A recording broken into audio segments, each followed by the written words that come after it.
Geda gedi geda oh.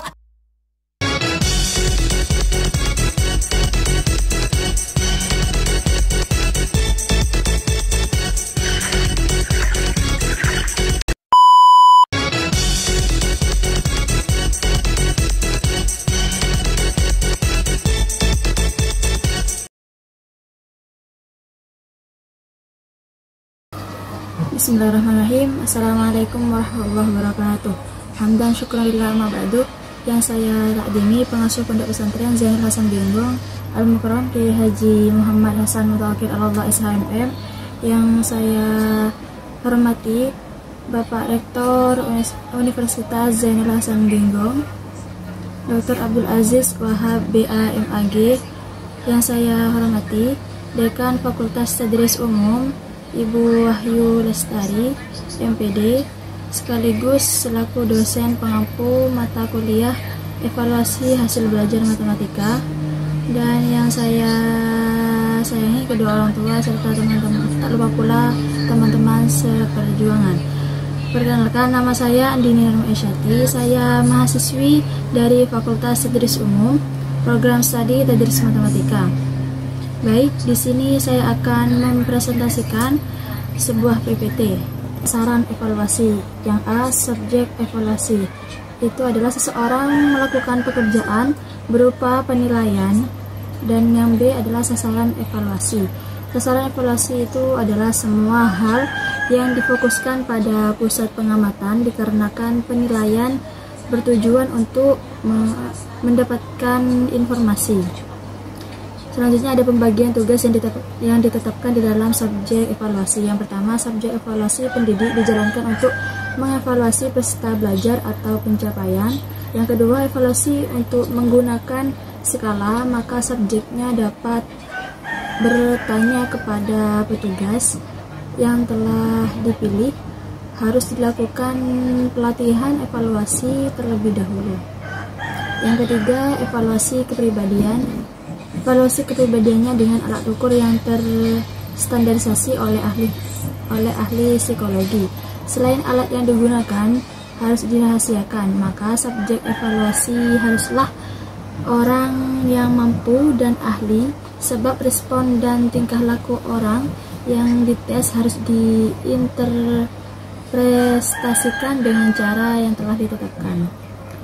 Lanjut, ada tujuan penilaian meliputi yang pertama, input. Ada 4 hal yang harus diperhatikan dalam input.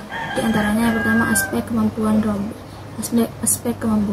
Robert menyatakan bahwa kemampuan adalah karakteristik stabil yang berhubungan dengan kemampuan maksimum fisik mental seorang.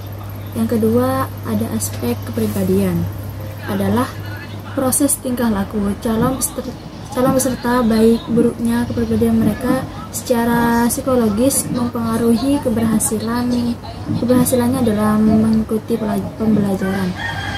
Aspek yang ketiga yaitu aspek sikap sebagai gambaran kepribadian manusia yang memancar keluar. Yang keempat ada aspek inteligensi. Ini digunakan untuk melihat kemampuan siswa dalam menyelesaikan permasalahan. Tes yang dipakai adalah tes buatan Binet dan Simon yang dikenal dengan tes Binet-Simon. Dengan adanya pendekatan tersebut, kecerdasan terbagi menjadi 10. Antara lain, yang pertama kecerdasan linguistik, yang kedua inteligensi logis matematika, yang ketiga inteligensi musik, yang keempat inteligensi kinestetik, yang kelima inteligensi visual spasial, dan yang keenam inteligensi interpersonal, dan yang ketujuh inteligensi intrapersonal. Selanjutnya ada inteligensi naturalis, yang 9 inteligensi emosional, dan yang terakhir ada inteligensi spiritual. Tujuan yang kedua ada inteligensi spiritual, adalah yang berhubungan dengan pembuktian bahwa Tuhan itu ada sebagai pencipta alam semesta. Objek penilaian tersebut adalah yang pertama kurikulum, yang kedua sistem administrasi, yang ketiga sarana pendidikan atau media, yang keempat metode dan cara penilaiannya, dan yang kelima pendidik dan personal lainnya. Transformasi ini dapat disebut juga sebagai proses pembelajaran yang sifatnya sangat kompleks.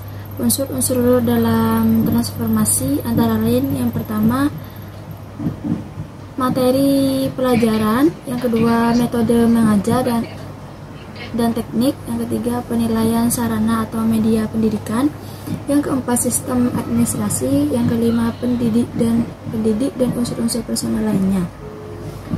Tujuan yang ketiga ada output. Output ini tujuannya adalah mengidentifikasi capaian mereka setelah melewati kegiatan di sekolah. Output yang dijadikan objek evaluasi adalah kegiatan pencapaian belajar yang didapatkan peserta didik dalam waktu tertentu. Mungkin hanya ini yang bisa saya sampaikan, kurang lebihnya mohon maaf. Wassalamualaikum warahmatullahi wabarakatuh.